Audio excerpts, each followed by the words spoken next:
너 되게 이승기 닮았다 이렇게 얘기를 했잖아요. 이낙준 선생님이 나 많이 들어 이렇게 얘기를 해서 내가 진짜 그랬어요? 일주일에 전과목으로 한 번씩 볼 수 있어요? 네, 그렇게 스케줄을 짜는 거죠.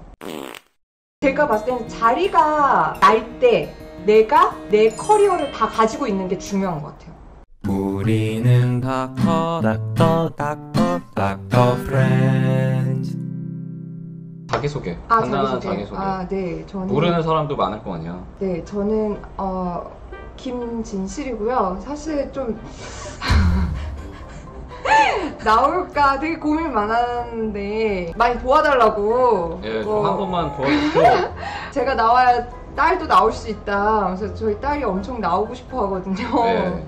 그리고 워낙 제가 말을 잘 못해요. 그래서 많이 도와주시고. 지금 말 못한다 그러고서는 한 5분 동안 혼자 계속 얘기했어. 말을 잘하는 것 같아. 네.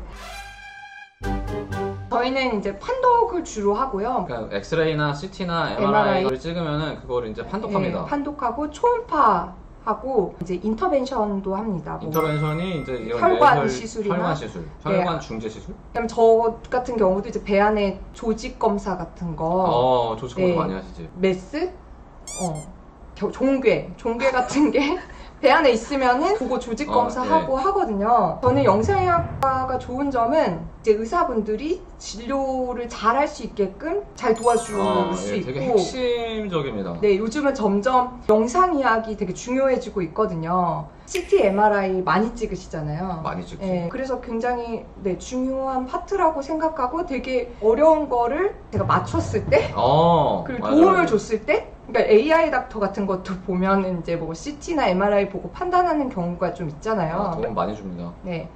그런 걸 했을 때 되게 뿌듯하고 내가 하는 일이 되게 보람 있구나 이런 생각 많이 해요. 맞아요. 저는 사실 이낙준 선생님 첫사랑은 할 말이 좀 있어요. 예? 제가 왜 내 첫사랑을 얘기를 해? 너 첫사랑을 얘기해야지. 되게 이게 이상한 건데 이낙준 선생님 여자친구들을 다 만나봤어요. 되게 우연찮게. 왜 갑자기 이런 얘기를 하지?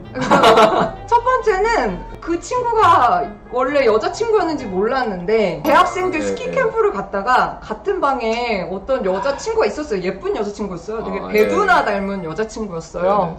걔도 이제 의대생인 걸 알았고 근데 의대생이 많지는 않았어가지고 걔랑 이제 얘기를 하면서 뭐 이낙준이라고 아는데 이낙준 알아? 뭐 이렇게 저한테 물어봤어요. 근데 그때 이낙준에 대한 인상이 되게 안 좋았어요.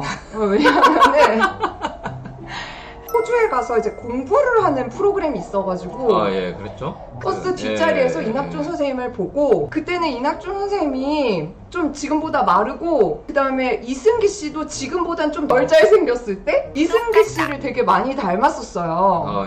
꺼야 되나?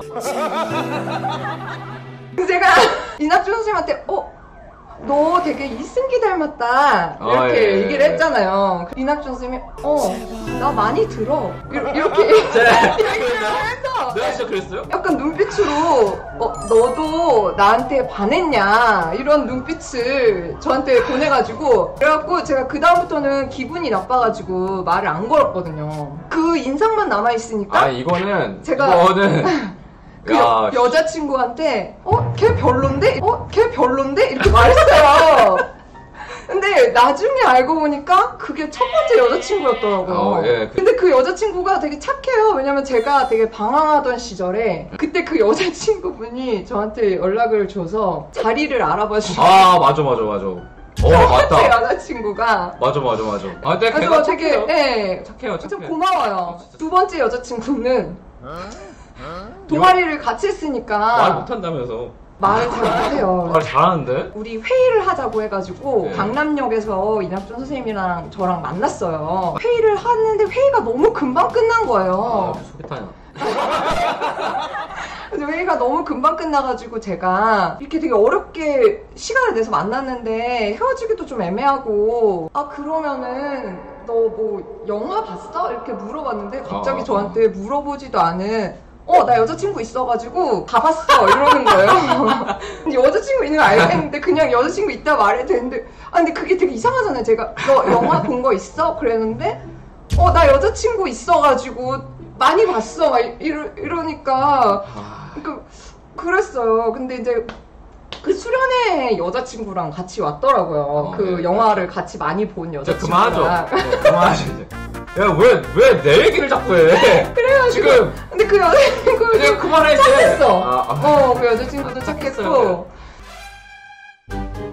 스케줄을 저는 3주로 짰어요. 한 주마다 전 과목을 한 번씩 보는 거. 그렇게 해서 3번을 보는 건데. 일주일에 전 과목으로 한 번씩 볼 수 있어요? 네.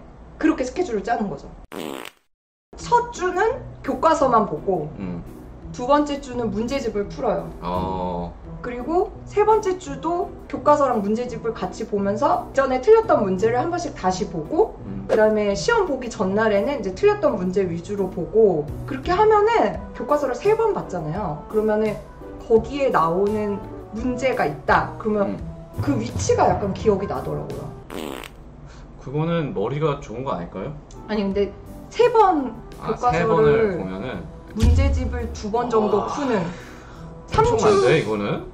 그렇게 하면 중학교 때 공부를 잘할 수 있다고 합니다. 네, 중학교 때는 그 정도 하면 잘할 수 있을 것 같아요. 의대 공부도 꽤 잘했었잖아요. 원래는 보통 자기 병원에 남는 게 보통인데 삼성병원으로 가셨어요. 네. 그 이유가 있나요? 큰 병원에서 일해보고 싶었어요. 그때 저랑 같이 본사 때 공부했었잖아요. 그러니까 제가 이낙춘 선생님한테 그때 어떤 심정이었는지 그러니까 솔직히 제가 인정합니다. 공부 그렇게 열심히 안 했어요. 예. 이낙춘 선생님 계속 그냥 붙기만 하면 된다. 그래가지고 제가 계속 공부를 같이 하자. 막 전화를 해도 안 나오는 날도 있고, 예. 나와도 옆에서 막 프렌즈 미드 보는 날도 많고 좀 속상했어요. 근데 어쨌거나 그래갖고 시험을 아주 잘 보진 못했어요. 예. 네. 저는 그랬죠. 저는 그렇게 잘 보진 못했죠. 네. 근데 저는 그 뭐 시험을 그때 좀 잘 보기도 했고, 큰 병원에 한번 가보고 싶은 생각도 있었고, 그래가지고 이제 갔는데 밥이 진짜 맛있었어. 뭐야 이거? 그게 이낙춘 선생님도 그 상업병원에 왔었어요. 한번 놀러. 갔죠, 저 갔죠. 인턴할 때. 네. 근데 이제 제가 너무 신나가지고 병원밥이 너무 맛있다. 근데 우리 병원밥을 같이 먹어야 된다. 그래가지고 거기 데려갔어요. 그 구내식당에. 그래가지고 제가 이제 푸는데 이렇게 왜 맛있는 반찬 같은 거 있잖아요. 삼성병원은 자율배식이에요. 보통 고기가 나오면은 그냥 두세 점 주고 말잖아요. 흉내만 내고 마는데 삼성병원은 무슨 반찬이든 자율배식이야. 밥도 이렇게 고봉처럼 이렇게. 나 무슨 머슴인 줄 알았어요. 무슨 머슴밥을 먹더라고. 너무 충격을 받았나 봐요. 그래서 나는... 다른 거 뭐 먹기도 먹었겠지만 많이 먹지 않았던 것 같은데 식당 밥만으로 한 10kg가 찐 거예요. 처음에 제가 갔을 때 거기가 가운을 되게 크게 맞춰주더라고요. 한 2사이즈 업 해가지고. 그래서 저 좀 가운을 줄여주셨으면 좋겠다. 너무 가운이 큰 것 같다. 그랬더니 거기 있는 분이 그러시더라고요. 아, 선생님, 가운은 어차피 작업복이고요. 보통 다 많이 살이 찌셔가지고 나중에는 이 가운이 맞게 돼서 안 줄이시는 게 나아요. 이렇게 말씀하시더라고요. 첫날 받았을 때. 무슨 소리야 막 그랬는데 나중에 확실히 그게 진짜 미래를 보신 것 같은 성견 지명이 있으셨던. 근데 진짜 벌컥 했었어 진짜. 왠지 예과 때부터 제가 교수가 하고 싶다 이렇게 생각을 했었어요. 근데 제가 막상 이 길을 걸어서 보니까 변수가 너무 많고. 맞아요. 변수가 진짜 많습니다. 네, 그리고 그때도 제가 이제 저희 지도 교수님한테 선생님 저 교수가 되고 싶다 예과 때 이렇게 말씀하실 때 선생님이 야 너무 먼 얘기다. 네 할 일이나 잘해라 이렇게 말했을 때 너무 섭섭했어요. 왜 선생님이 왜 그렇게 말씀하시지? 왜 그런 꿀팁을 말을 안 해주지? 그랬는데 이제는 약간 무슨 뜻인지는 알겠어요. 그러니까 내가 지나고 보니까 일단 나의 마음도 변할 수 있는 변수가 굉장히 많고 계속 왔다 갔다 하죠. 본과 3, 4학년 때도 내가 하려는 과를 정확하게 정하지 못해요. 네. 맞아. 저도 본과 3학년 때 실수 보면서 영상의학과는 못하겠다 이렇게 생각했어요. 왜냐면은 그때만 해도 영상의학과가 요즘은 되게 밝아졌어요. 근데 옛날에는 필름을 많이 보니까 한독실만 가면 되게 깜깜했어요. 여기는 눈이 침침해가지고 그냥 아무것도 못하겠네 막 이렇게 생각을 했었는데 이렇게 하다 보니까 재밌고 그렇더라고요. 그래서 하게 되는데 과 정할 때 한번 그게 오고 일단 펠로우를 들어가느냐 안 들어가느냐. 그러니까 레지던트를 하고 나서도 사실 이제 교수가 된다는 거는 원래 이제 사람의 몸통이 있으면 여기만 보겠다 결정을 하는 거잖아요. 그쵸. 그러면 여기만 결정을 하다가 펠로우가 되면 이렇게 펠로우가 되면 여기만 보겠다 아니면 여기만 보겠다 이제 이렇게 결정을 하는 거예요. 네네네. 그때 펠로우 때 또 한 번 결정해요. 그러면 이제 펠로우 때 또 뭐가 와요. 뭐 이제 왜냐면 펠로우가 되게 힘들거든요. 별로 힘들지. 그리고 이제 내가 논문 쓰는 걸 좋아하느냐 안 좋아하느냐 요것도 좀 판단을 해야 돼요. 맞아요. 네. 논문 쓰는 거는 사실 임상 환자 보는 거랑 또 달라요. 또 다른 일이에요. 작업이랑 뭐 이런 네. 취업하고 또 공부해야 되고 하니까. 네, 그래서 이제 펠로우 때 또 하다 보면은 아 내가 논문을 잘 쓰네 라고 들 수도 있고 아 나 이거 논문 쓰는 게 안 맞네 생각할 수도 있고 그럴 수 있지. 그때 또 이제 변수가 오고 그 다음에 이제 병원 정해서 가면 그 병원에서 자리가 나야 돼요. 맞아. 우리가 막 냉정하게 판단해가지고 야 지금은 하늘이 내리는 때다.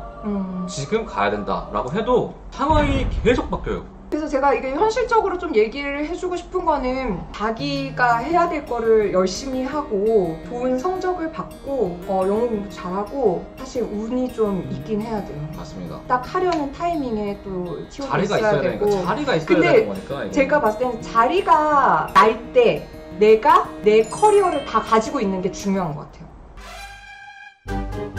AI가 사람을 대체할 수는 없다고 생각해요. 왜냐면은 사실 AI를 트레이닝 한다는 거는 어떤 문제와 답이 확실해야 되는데 사람의 몸은 그렇게 확실하지가 않거든요. 그래서 우리가 이제 AI로 보조를 받을 수는 있다고 생각해요. 그러니까 뭐 예를 들면은 지금 흉부의 X선 판독 결정? 도와주는 AI가 나왔는데 이거를 만약에 AI가 잘못 진단한다고 했을 때 AI 개발한 업체의 책임이냐 그치. 아니면 거기 판독문에 들어간 의사의 책임이냐. 그래서 결국은 옆에서 도와주지만 판단은 사람이 해야 되고 우리가 결론을 보면은 아 사람만큼 한다지 사람을 뛰어넘진 않는다 이런 결과가 요즘 많이 나오거든요. 한 3, 4년 전에 갑자기 AI가 엄청 뜨면서 막 레지던트 미달되고 그런 맞아요. 적이 그 있었어요. 한때 그 전까지 인기가 엄청 많았어요. 인기가 영상의학과가 있었다가 좀 줄었다가 그때 떨어졌다가 다시 지금은 이제 또 경쟁이에요. 올해만에 또 지금 저희 과도 2대1이었거든요. 이제 사람들이 아는 거죠. 이제 아 AI가 아 이거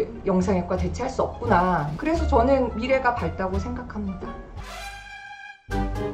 잘 봐주셔서 역대 최고로 많이 들어오셨거든요. 아 그래요? 너무 감사하고 이렇게 김진실 선생님을 엄청나게 기다리고 계셨던 네, 분입니다. 너무 좋은 말씀 많이 해주시고 해서 많이 힘이 됐고 근데 저도 에너지를 받아가는 것 같아서 너무 감사해요. 네.